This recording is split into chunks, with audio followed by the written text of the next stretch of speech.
Okay,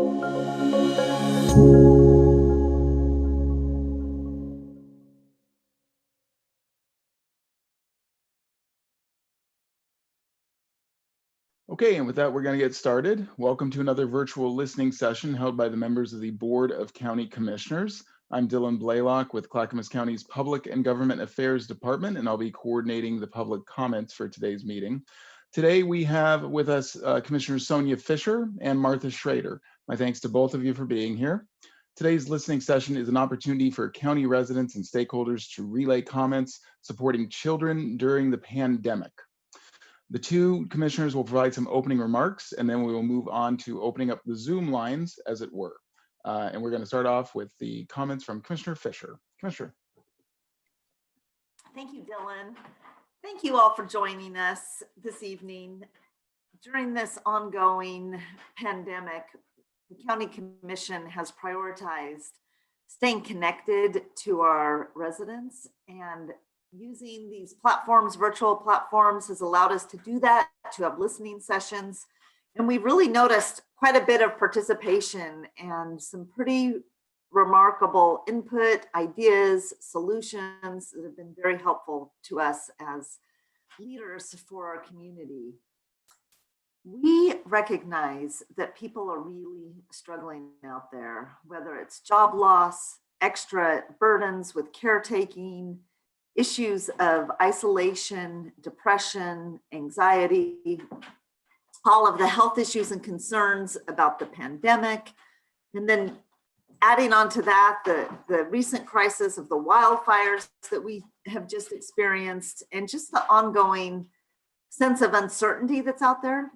So we have been conducting listening sessions on all of these topics, and we just want you to know that we hear you. So tonight we are talking about supporting our children during the pandemic. And we decided to focus on this issue now because we recognize that there is an extra burden and concern during this pandemic for those who are caring for our children and for all of the families out there trying to manage their sustaining themselves economically while also being school teachers, while also dealing with the extra burdens of the children's concerns. And we just really want to hear directly. So Commissioner Schroeder is going to throw out some topics in a moment, but tonight we really want to hear your personal experiences, your opinions, and we will take back all of this information to our fellow commissioners. And I just want to emphasize that this is a listening session, which means that we may not answer all the questions. We are here to gather your thoughts and concerns and opinions. But that doesn't mean if we don't answer your questions that we don't care, because we do. We care a lot. And so with that, I will pass it on to Commissioner Martha Schroeder. Oh, you're on mute. You're muted, Commissioner Schroeder. I just unmuted. So thank you, Commissioner Fisher, and thank you all of you for joining us today. You know, as an educator and a school librarian, this is an issue that's near and dear to my heart.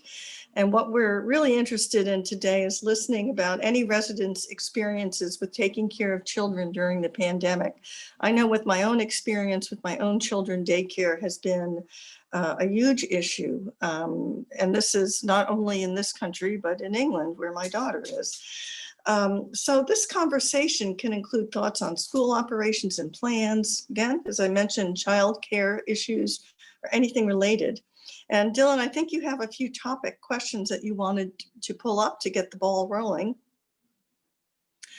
How is the distance learning model for all school levels working for children and families? What are the ongoing concerns of community members involving childcare options? And finally, are technology gaps hurting our children? So you're hearing my fellow dogs here this evening. Okay, girls, calm down. I'm on TV. Be good. Okay. So, but I do want to stress this point with all of you.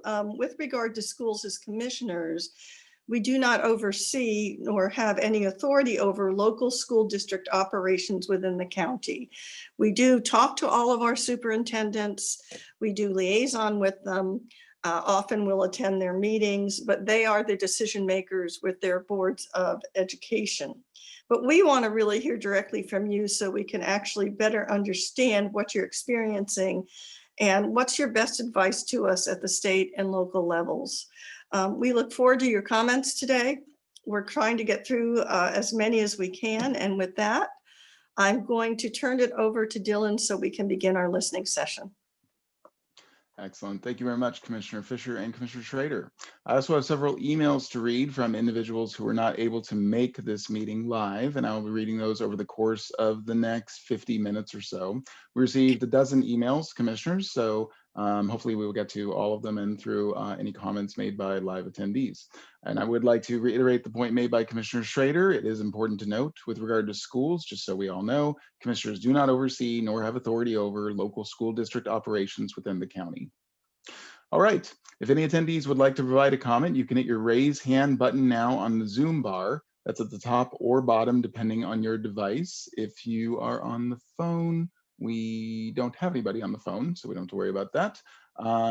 Great. The other thing I wanted to mention is if you are not comfortable go ahead and speaking publicly, you also do have the option of emailing in your comment to be read. And I'm going to share the screen real quick one more time. You can email it here at clacconews@clackamas.us. Again, clacconews@clackamas.us, and I can relay it. Okay, and I see we have a hand up, so we're going to go to our first call. I'm not going to be able to say the last name here, my apologies, but it's Carrie Naon. I'll say Carrie Naon, maybe is the handle. And Carrie, there you go. You are on with Commissioners Schroeder and Fisher. If you could identify yourself and keep your comment to, let's say 2 minutes. Thank you. Are you there, Carrie? Sorry, the handle says Carrie Naon. I heard someone sniff. Are you there, Carrie?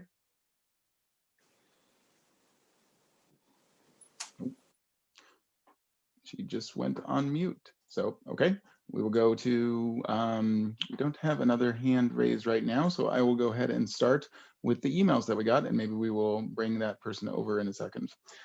This is from Kelly in Oregon City. I have 2 daughters that are currently trying to navigate the comprehensive distance learning model while they are at daycare. Both my husband and I work full-time and cannot work from home. This model is not working for us as a family, and we are struggling financially, mentally, and emotionally. The cost of daycare has risen and is now approximately 3 times what I would normally pay a month for my daughters. My daughters hate Zoom calls, especially my one daughter who has an IEP through the school district. I'm currently trying to work with her school to get some help because she is lost and falling farther behind. Her IEP is not being met, and the only additional support she gets is having more Zoom calls added to her schedule, which increases her frustration and anxiety. We have also hired a tutor to help them with their education, which is an additional cost. I am not sure why the school district thinks it is okay to put kids their age on Zoom calls for 3+ hours a day when the state and their pediatrician all state that kids their age should limit the use of electronic devices or screen time to 2 hours or less a day. Additionally, I don't understand how it is okay for a daycare to be allowed to have my kids attend while doing CDL, wearing masks, practicing social distancing, washing their hands, and disinfecting, but yet a school cannot do the same thing. At some point, my husband and I will need to decide if it is still worth it for one of us to continue to work while we pay additional costs so our children can be taken care of while we are at work. I can't even imagine how other families are handling this situation, but I do not think we are alone. Thank you for taking the time to listen. Again, that is from Kelly in Oregon City. Okay, and let me see. Again, if any attendees would like to give a live comment, you can hit the raise hand bar. And until we get one of those, I am just going to keep on with the emails that we have gotten, Commissioners. Next is from Brittany. Good evening. I am a mom of 3, a wife, a lawyer, and now with CDL, a teacher. We live in Clackamas County. I'm also the daughter of public school teachers. Several weeks ago, a group of moms and I started the Facebook group Clack to School. Our group alone has over 3,500 members. We've spawned several other groups, and together there are now over 8,000 members. We have parents, teachers, medical professionals, students, media, and political figures. I ask that you join our group because seeing it for yourself will tell you everything you need to know about the issue of how CDL is impacting real people. In sum, we are facing the greatest education gap of our generation, and it is widening with every day. These kids are not back in school. The wealthy continue to send their kids to private schools in their homes with pandemic pods and private tutors. The low-income single parents, those with special needs, and the BIPOC community are among those who are struggling the most. From technology failures to kids being unattended during the day, to isolation and depression, to kids simply not logging on, to kids, quite frankly, committing suicide. We've lost no children in Oregon to COVID, but in the last several weeks, 3 kids have committed suicide. Think about that and then tell me who is harming our kids right now. We don't want to force anyone back to the classroom. We are asking for a choice. We are asking for the return of local control. The metrics are unattainable and they need to be revised to be in line with other states, and they need to be guidance, not mandates. We are not smarter than the other states. We don't love our kids any more than they do, but they do prioritize kids more than we do. Our kids have picked up the tab of COVID. We've balanced our COVID policies on their backs for far too long. We appreciate the stand you've taken so far on behalf of our kids. Please keep it up because this is unacceptable and it has to stop. Again, that is from Brittany. Okay. We do have a hand that has gone up. It is from a person's handle whose name is Richard Recker. So Richard Recker, if you are there, you can go ahead and unmute yourself. There we go. Yes, and you're thank on you. with the commissioners, And no thanks. problem. Yep, go ahead. I was asked by North Clackamas Schools PCLA group to sit in and hear the broader concerns within the county that were being heard by the county commissioners. It may be that I have a comment, but I would actually just like to press for order. The first 2 comments were about schools, and you were very clear at the front end that that this was really not a forum about schools and the differentiation between what Clackamas County was responsible for and what this forum was all about. So at the very least, if there's a question about whether or not somebody's going to get hurt or a comment's going to be heard, it seems like you should prioritize the things that are not school related at this point. But I defer to the commissioners on that point. Thank you. Well, thank you, Richard. I appreciate that, and I will, of course, defer to the commissioners. But one of the topic is, of course, supporting children during the pandemic. And one of the topic questions was, how is the distance learning model for all school levels working for children and families? And so far, the comments that I've read are the ones that have just come in via email. Not to say that you're incorrect. Thanks for clarifying. Thank you. No problem. But I'm happy to look at the commissioners if you think some of the comments have been out of order so far. I don't think so, because even though we don't have any direct control over the school systems, we work very closely with them in many arenas. With the superintendents directly, we work with them on education topics, particularly daycare and after-school programming. You know, what is the nexus that we have with that? We also work very closely with them on workforce training. So even though we don't make the decisions like a school board does, what I would say is we have some influence as commissioners who care about children across the continuum of what children need in our community. So we're just another listening post that can help inform the conversation, I think, in a, I hope, an effective way. Commissioner Fisher, I don't know if you have any comments that you want to make with that. Yeah, just that this information and so far Dylan's been very instructive, so I really appreciate the comments sent to us by email. We have conversations with our state legislators, with our governor, with our school board members. We even have conversations nationally. I am the chair of a national committee regarding children and families to the National Association of Counties, and so hearing real life stories and concerns is really what we need to be effective advocates for our residents in Clackamas County. So really, really appreciate it. Excellent. Thank you both for that, commissioners. And thank you, Richard, for the comment. And just to be totally clear, this Of course, the forum is not just about schools. The forum is open to anything involving supporting children during the pandemic, as far as childcare options or technology gaps or anything that we haven't mentioned so far. We have another hand that is up, Valerie Lee. Valerie, if you can go ahead and unmute yourself. There we go. And you are on with Commissioner Schroeder and Commissioner Fisher. Hi. So I have 4 kids in school right now. I have a high schooler, a middle schooler, and 2 elementary kids. And CDL is not going well for my family. Both of my husband and I work full time. Thankfully, I can be at home, and so I'm able to support them. But I am working all day while I'm trying to help my kids navigate through this whole thing on their own. I have a 6-year-old, he's in 1st grade. And so I'm having to pretty much handhold and walk him through his entire day, which is hard. But the ones that are having the hardest time are my high schooler and my middle schooler. Sorry, I'm nervous talking online.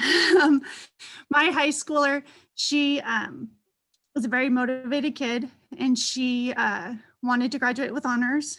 And she went from last year really caring about school and wanting to do her best. Now we have her in counseling because she can't handle online school. She's falling behind, she's struggling. And my middle schooler is losing interest, and they're just not as connected, and it's not a good learning model for either of them. Math, chemistry, Spanish, those things just can't be taught online the same way for my kids. I don't want to take too much time, but they're having a really hard time, and I would like to prioritize getting them back in school as soon as possible. I don't understand how bars and restaurants and skating rinks and bowling alleys and everything else can be open, and we can't prioritize kids getting back in school. And another side note is kids need to get back into sports and activities too. I know that's a little bit off topic, but they need to be able to have some physical outlet and time with their teammates, and that's not being given equally across all the different cities in Clackamas County. Thank you very much for that, Valerie. Thank you for sharing. Okay, let me see. I'm going to go to one of our email questions real quick, or email comments. This one was from Michelle in Oak Grove. Thank you for holding this session. As a Clackamas County resident with 2 elementary school children, I would just like to add my 2 cents. Schools cannot reopen, the numbers are too high, and winter is upon us. Yes, remote learning is hard on the students and the family, but we are in a crazy situation and teachers are doing their best. To pretend reopening in person is an option is disrespectful to them. Yes, we can improve on the online experience, and teachers should have more time and training to do that. What is helping is having outlets for children to have fun and feel a sense of normalcy. The Halloween drive-through this Friday is a great example of how to lift kids' spirits. I hope to see some holiday forms of drive-through events. Putting resources toward creative ways to boost kids and families' morale is the most effective thing we can do right now. Again, that was Michelle in Oak Grove. So thank you for that, Michelle. Okay, next we are going to go to, we have another hand that is up. It is the person from before who did not respond to the handle of Carrie Naon. So I'm going to bring that person over. If you did raise your hand, then you are on. So if you could go ahead and identify yourself, you're on with the commissioners. Yes, can you hear me now? Yes, yes, we can. Okay, awesome. Thank you so much, commissioners. I really appreciate your time. Where I agree that teachers should be able to weigh in on if the kids go back into the classroom or not, I feel that they should be considered frontline workers, like all of our baggers and our grocery store workers are, and therefore, yes, I think it's great to have their intake, but it was also my understanding that teachers have been given the opportunity to opt out of the hybrid learning model. And so if they opted into the hybrid learning model, given that means that they may end up going back into the classroom, I don't think that those individuals should have a say in the kids going back to school or not. Statistics are showing that schools are not spreading events all over the country. And at the very, very least, I think it's important to let the kids get back to their extracurricular activities, especially if they're outside, such as soccer, football, and others. And I agree with the previous caller that it's kind of a slap in the face, honestly, that bars, bowling alleys, restaurants are able to be open, but schools are not. And I think obviously it just goes, it just really plays into, we're not educating our kids, and we need to be educating our kids in a better way. And we've all been able to appreciate the pageantry of school and the social aspect of school. And right now our kids are suffering because they are behind a screen most of the days. And the only kids that are able to participate in extracurriculars such as sports and whatnot are the privileged. And I would really recommend to the commissioners to push on the school district and the school board to open the schools because of the things that I've identified previously. Thank you. Okay. Thank you very much for that, Carrie. All right, I'm just going to remind our attendees that if you have a question if you have a comment that you'd like to relay live to the commissioners, you can hit the raise hand button on Zoom. That's at the top or bottom of the Zoom bar, depending on your device. Next, we'll go back to a few emails. This one is from KT.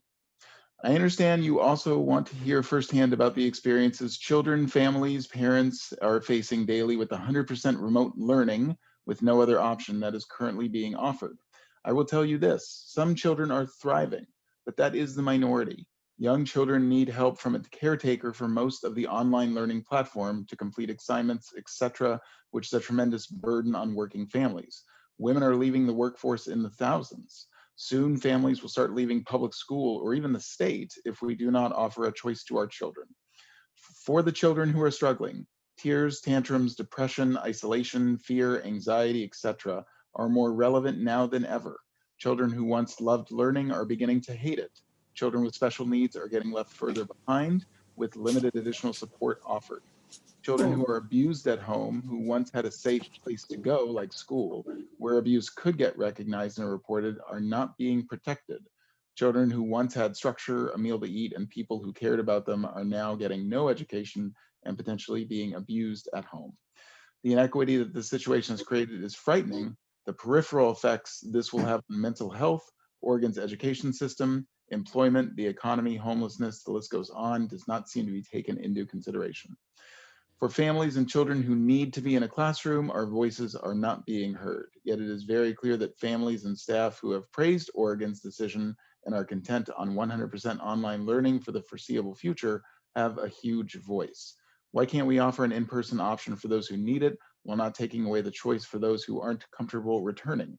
Other states, schools, and countries have done this successfully. Why can't we?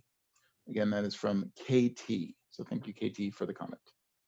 And commissioners, I'm sorry, I'm going to look at you just occasionally just to see if you want to chime in on something specific. So if you don't have your hand up, it's fine. Okay. Again, no hands right now. If anybody's out there wants to provide a comment, please hit the raise hand feature. Otherwise, I will just keep going with the emails. The next is from Autumn.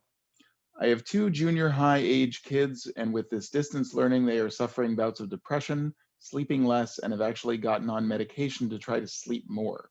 They just aren't as active because of having to be in front of a computer all day. I also worry about the effect this will have on their eyes. I understand the desire for distance learning, but I do feel that outdoor classrooms are possible, or gymnasium classes, even some sort of outdoor PE class where the kids aren't close to one another. And again, that was Autumn. So the next, oh, we got a hand. That is from, the handle itself is RCA Moore. So it's not quite a name, but RCA Moore. If you are there, you can go ahead and unmute yourself. There you go. If you could identify yourself by name. My question is simply, since the... Could you give your name, sir? My name is RCA Moore. Okay. Oh, okay. And Martha may remember me from a long time ago down in Salem. I do. And I thought, oh, I know you. the kids are citizens of the county. Is there any thought about what could the county commission do with resources that the county has to pick up some of the slack for kids and people. We don't have to do education, but we could do something about getting together safely and assume that the schools are doing the best job for the schools that they can, but maybe the county could do something extra. That's my thought. Well, one of the things we've been looking at that I've been trying to really champion and push forward is childcare has been a huge issue. And it's been very difficult on working families. And I think that might be one thing. The other thing that we were working on prior to the pandemic was after school programs. But of course, right now with the pandemic, we're not even getting kids back into school. But there are things and projects that we've been trying to take a close look at to see if we can collaborate with service providers to add additional capacity for the other areas. And it's been a rough, I mean, it's hard. Resources are, are tight, and right now, additional resources for childcare have not been made available. And when or how or if we can do something at the county level, at the state level, and potentially at the federal level, I'm hopeful that as we move forward, we can start looking at other opportunities to make those kinds of things happen. As far as kids being in school, I will tell you on a personal level, my two grandchildren live in England, and they have been in school. However, they are in a very small country English school. I don't know if that makes a difference or not. And I think the problem, my guess, would be the logistics of our school districts in terms of what it would take on a daily basis to disinfect and make sure everything was in order could possibly be. I don't think it's an insurmountable challenge, but I do think that, there's probably somewhat of a challenge with that. So I don't know if that answers any of your questions, RCA, but we are working on those. Yeah, those two. sounds good. Okay, thank you. Yeah, hey, I'm just going to chime in just a little bit, RCA. You're making my brain kind of go on fire, which I really, really appreciate. And that's what these listening sessions do, because we have the opportunity to think and kind of connect the dots. So we have had federal dollars that have come to the state, and then we have been able to use some at the county level. We in Clackamas County are a little bit disadvantaged because we did not get what's called a direct allocation, because our population is just under the 500,000 that's necessary. But regardless of all of that, I really like what you're saying, because like one thing that we're able to do is use some of those CARES dollars to provide scholarships for Clackamas Community College students in their last year of getting their degree to help them finish as something that's related to the pandemic. And so I'm going to keep your thoughts in my mind as we move forward and look at, well, even if we don't have a direct allocation, how can we advocate and be flexible and push for what our families need that isn't it's not direct instruction, because that's not our purview, but maybe there's something else. So ideas out there that folks may have, would love to hear thoughts. Thank you. All right. Thank you very much for that, commissioners. And thank you for the comment, RCA. Appreciate that. I don't see any more hands up, so I'm going to continue with the emails. But if anybody has a hand, please, everybody has a hand. If anybody has a question or a comment, please go ahead and hit the raise hand feature. Thank you. Next is from Darren. While it is very hard to take care of children during a pandemic and distance learning has its challenges, I strongly feel that the current solution is the best one. While I understand how challenging it is for parents, the simple fact is that keeping our kids out of school helps stop the virus from spreading, and it saves teachers from exposure. I wish we could do more for our kids during this time, but we must face the reality that we are in the midst of a pandemic that will last a long time, has killed 210,000 in our country, and will kill hundreds of thousands more. Opening schools isn't an option. So. Okay, thank you for that. Oh, and I see a hand went up. So I'm going to go ahead and go to Misty. The handle is Misty. If you can go ahead and unmute yourself. There we go. Please just provide your name and you're on with the commissioners.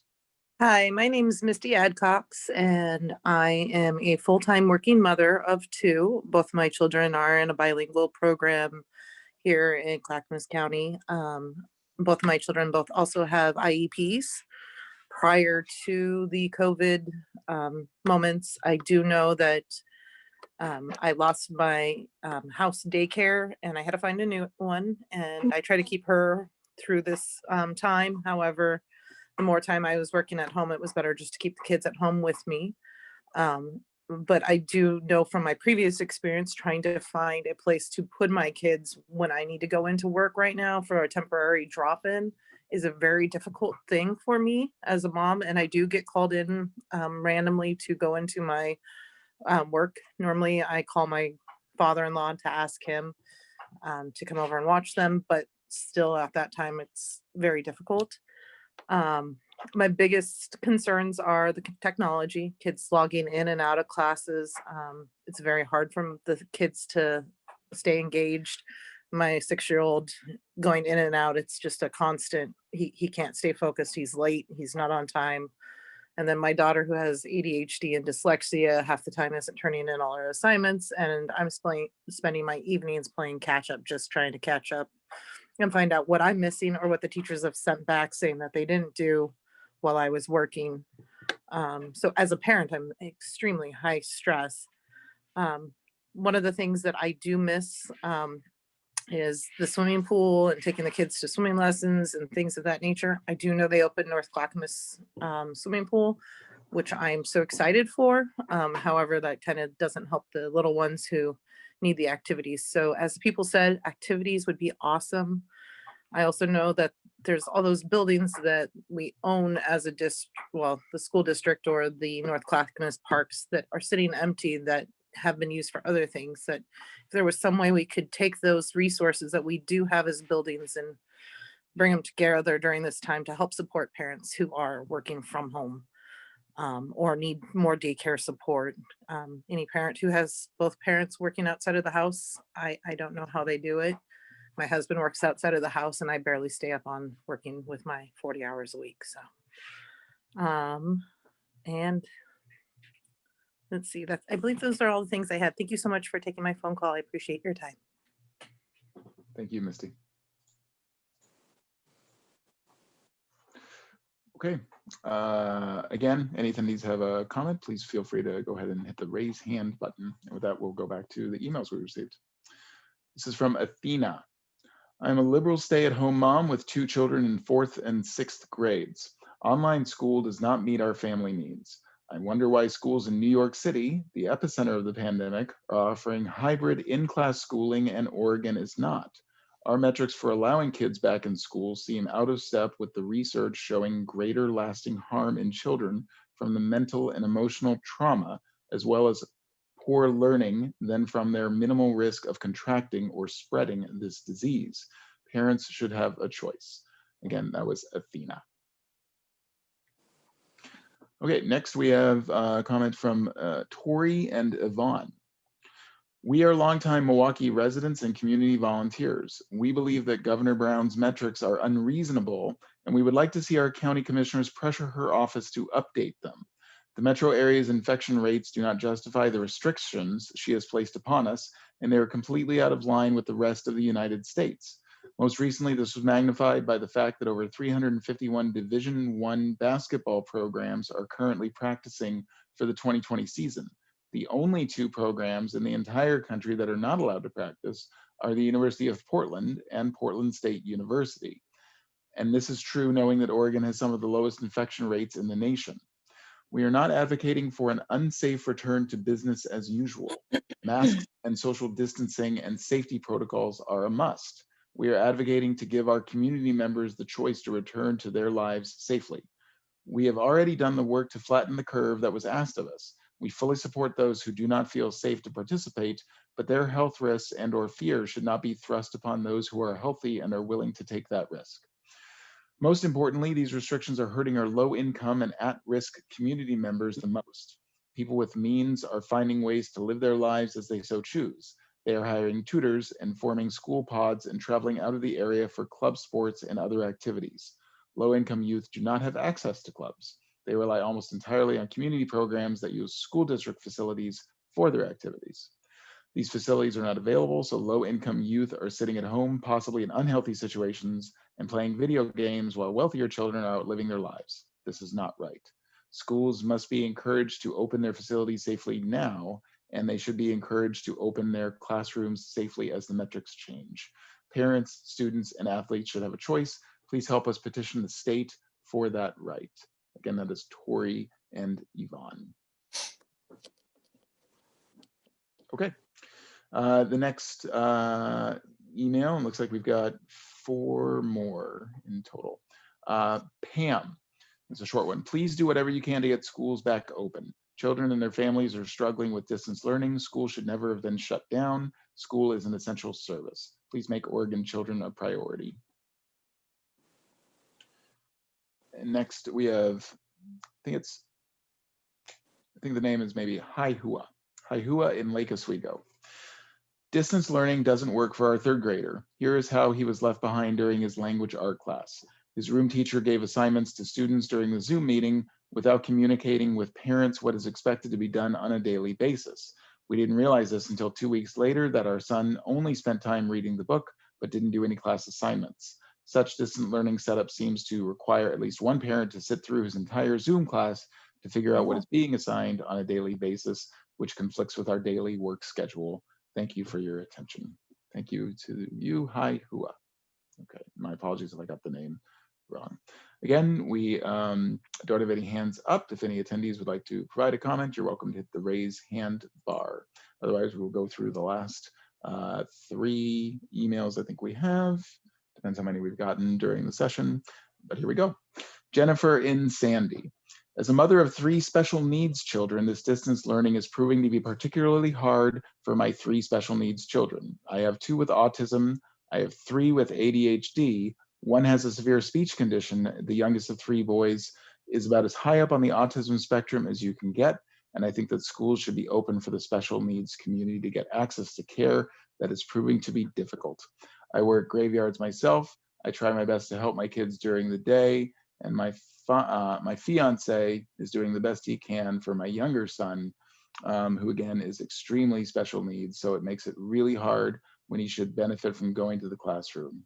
I'm not saying that all kids need to go into the classroom. I'm just saying for the children who are like my youngest son, that is already an extremely reduced size classroom, it would benefit him to be able to physically go to the school and learn from people who are better trained to take care of his specific special needs. So that was from Jennifer in Sandy. Next, Deborah from Estacada.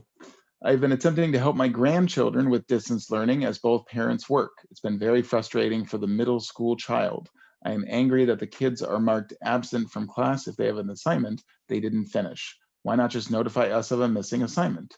Being marked absent has truancy implications and makes no sense when the child has interacted with the teacher during the Zoom class. My grandson had to email teachers about broken links, problems with authorization for Google Docs, and a myriad of other issues. It took days to get a response if he got one at all. The teachers could help by being consistent with where they post assignments. Some use the assignment tab, some the module tab, and others the discussions tab. It's a constant source of frustration and tears, and not just for my grandson. I found my daughter-in-law in tears this morning before she left for work at 9. It's almost the end of October, and today we finally got instructions on how to turn on art projects, and that's unacceptable. This is hard on all of us. Please just help with consistency and communication. Well, again, obviously, commissioners don't have oversight over the schools directly, but the point of technology problems is well taken. Let me look real quick to see if we've gotten some emails since we have started. Nope, that last one was from Deborah. So I believe that is all we have. If attendees would like to go ahead, there we go. There's one more hand that went up. Thank you very much, Richard Recker. Richard, thanks for chiming in again. If you got them yourself, there you go. And you were on with commissioners. Yeah, thanks for hearing me again after my curmudgeon comment earlier. It's totally fine. It's totally fine. Based on some of the comments I've heard, I know I heard you say that you've been in contact with superintendents. You are aware of the challenges that they're facing with liability and hold harmless. Thank you. I just wanted to make sure. The other thing that is more of a question, we've been actively working with a combined parent, community, and school-based group, understanding that enrichment education, both after school now and looking forward towards the summer, could be an opportunity for us to target. And it's encouraging to hear that you're wrapping your minds around those questions too. Can you tell me how best to communicate our emerging plans so that we do get that integrated conversation going about what we're doing and what the county's looking at, considering, and maybe willing to collaborate at some level? Can you tell me how to articulate that, and if there's a ticking clock? I'm not aware that there's a ticking clock. I don't know if you are, Commissioner Fisher. That's not what I'm thinking. I think the thing to do would be to possibly let our administrator know. And then we can, oftentimes what happens as a commission on Tuesdays, we talk about issues. And if this is an issue that you want us to discuss as a commission, that would be one way to address it, where we, again, as a group say, okay, this is what we're being asked from our community. And then oftentimes what we can do is get one of our policy coordinators to kind of take a lead on that and get us the information and tag team it with the rest of the commission. I don't know, Commissioner Fisher, have you got anything that you wanted to add to that? Have any other ideas? I mean, Richard, I'm not quite sure what the issue, what you're pulling together that you would want input on or support. Yeah. Well, first of all, one of the groups that I'm involved with is a direct advisory group to the superintendent. So I think we have the opportunity to probably make sure that's a talking point for him. And I think he meets with you folks at least quarterly, if not more often at this point. Which are you talking? Ahead. Which superintendent? Matt Utterbeck. Okay, great. Okay. Of course, he's quitting on us. Yeah, well. No, but just to quickly characterize what we're working on, it is kind of a broader collaborative process because we really do want to address things outside academics. We're targeting students that are already would have been capitalizing on a after-school enrichment program through the 21st Century Learning Center grant through the feds, but also wanting to add some extra features that could go along with that either expand our capacity to offer it to more students this summer, which also has some daycare implications, quite frankly, but providing meaningful opportunities for the students to continue their growth and in fact maybe make up for some losses that have happened through the course of the year, but make sure that we can offer all the different aspects that we'd like to include, and also make sure that we can cast that net broader and include more students than we might normally under our current grant application process. Does that make sense? Yeah, prior to COVID, we had conversations. One of the top issues that came forward with the superintendents as a whole, all of them from across the county, was after school, the kind of thing you're describing. Yeah. After school programs, enrichment, that kind of gap time. So I would think that most of them might.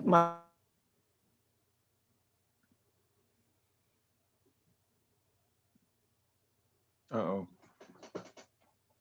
Oh, Commissioner Schroeder, if you're still there, you seem to have frozen about 5 seconds ago. Thought it was dramatic effect. So Richard, what I would suggest is if you wouldn't mind sending us an email, you can send one to Commissioner Schroeder or myself,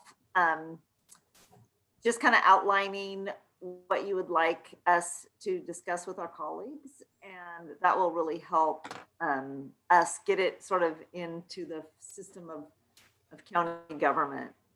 Yeah, I'd like to do that. I'll take the intermediate step and just check off with our district rep and make sure we're not duplicating something. But yeah, I'd be happy to get it on your radar make sure you know what we're doing. Yeah, that'd be great. Yeah, we're excited about it. And we did take the extra effort to think about, and this is just a parenthetical comment, but we really wrapped our minds around things that the pandemic has done to shine light on problems that we had pre-pandemic. So to the extent that we can try some things and learn from the pandemic, and I hear a lot of themes tonight, and of course we've heard them within our own district, but some of these issues really were issues pre-pandemic. You know, what's the capacity of a parent to help a kid with their homework? You know, what are the pressures on a two-job family and their capacity to help their kids with after-school program? And clearly you're already all over the daycare issue and the costs and the impacts on families. So that's kind of our opportunity window that we've been looking at, is we may or may not be able to address things in the short term, but we can certainly learn from this time and try to make ourselves better as we come out of the pandemic, and just provide better services for our students and families. We're excited about it, and thanks for being a partner. Thanks for your patience with me, Dylan. No problem. Thank you very much, Richard. Appreciate the comment. Okay, we've had a couple more hands go up. So we're going to go ahead and bring in RCA Moore, and Carrie, you're going to be next for right now. RCA Moore, just go ahead and unmute yourself, and you're on with Commissioner Fisher. Hopefully Commissioner Schroeder can rejoin us. I live at Willamette View, and we don't have very many school children here. So I wondered why I wanted to listen to you guys, but I'm so glad I did. I'm so glad this is going on. Thank you very much. Okay, thank you very much for that, RCA. Appreciate that. Let me see. And next, Carrie Erickson. Carrie, you are on. If you can go ahead and unmute yourself. There you go. You are on with Commissioner Fisher. Thanks, Commissioner, for your time. I'm in Estacada. I have 3 children, a 5th grader, which is my daughter, and then I have a 3rd grader, which is a boy, and then I also have a 6-year-old that I had him repeat kindergarten because he experiences Down syndrome. My voice is a little shaky because it's kind of weird to be on Zoom, but he's not engaging in Zoom at all.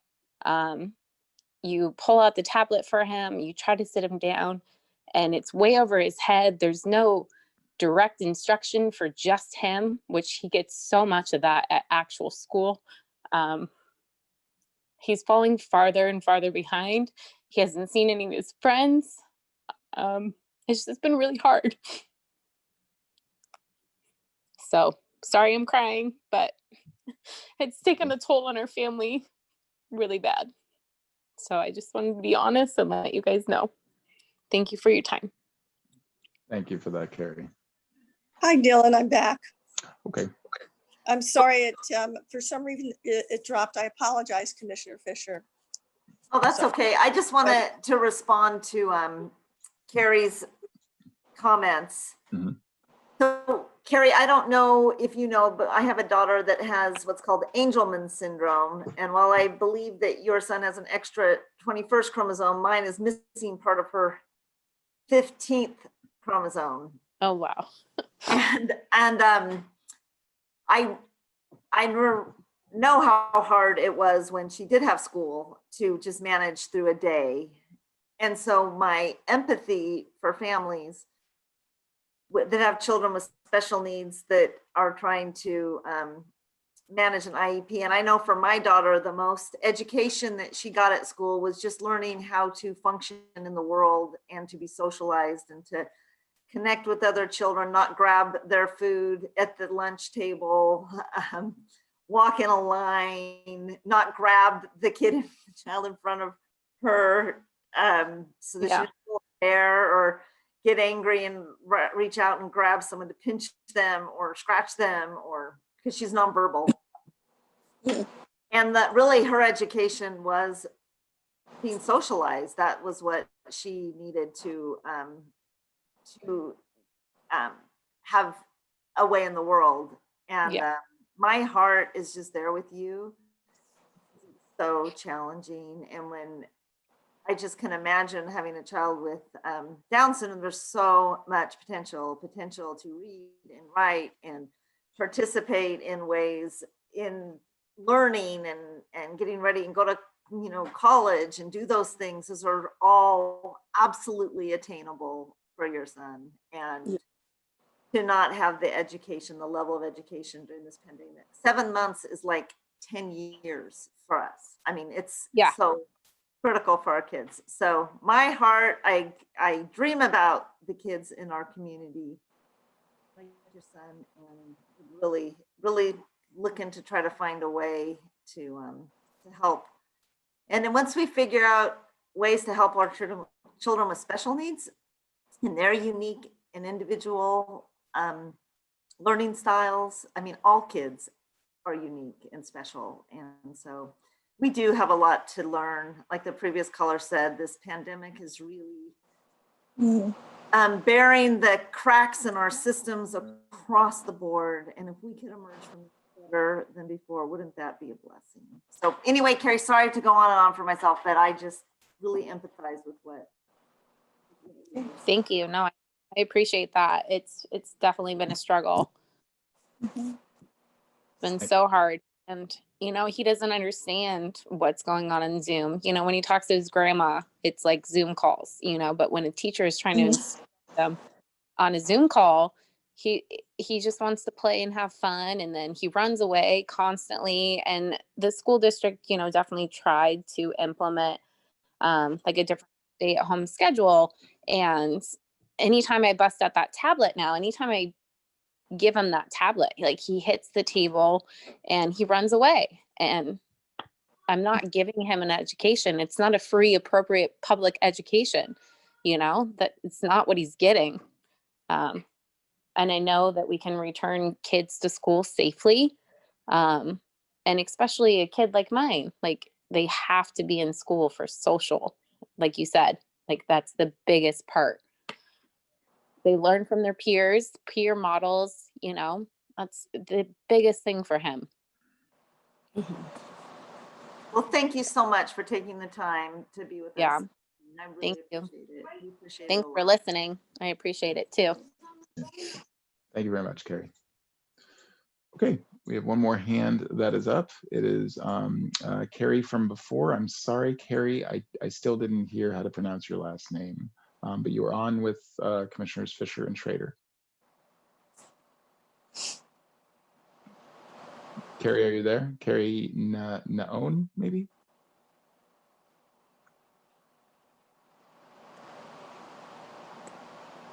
Oh, we can't hear you if you're trying.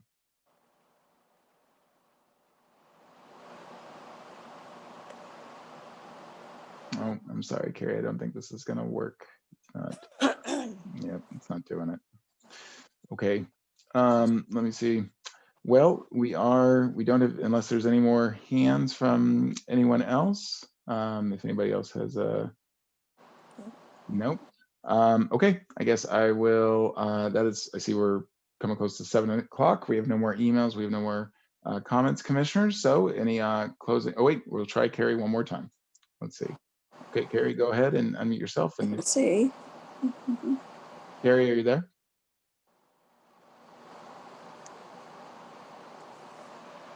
For some Nope, reason. still no good. Nope. I'm sorry, Carrie, we're not able to hear you. Okay, with that, I'm going to go to closing comments from Commissioner Schroeder or Fisher, whoever would like to start. You want to start, Sonia? Go ahead. Sure. Thank you, Commissioner Schroeder. I just want to say thank you to everyone who participated, and thank you, Rich, Garrett, and Dylan for staffing us. And Commissioner Schroeder, it's always a pleasure to do this work alongside you. Tonight was very helpful. I really appreciate, I'm sure I can speak with Commissioner Schroeder to appreciate all of the information and the thoughts and the ideas. I think what troubles me most is we've been at this for 7 months, and I would love to believe that we're going to get through it really quickly, but I just don't know that we will. And I think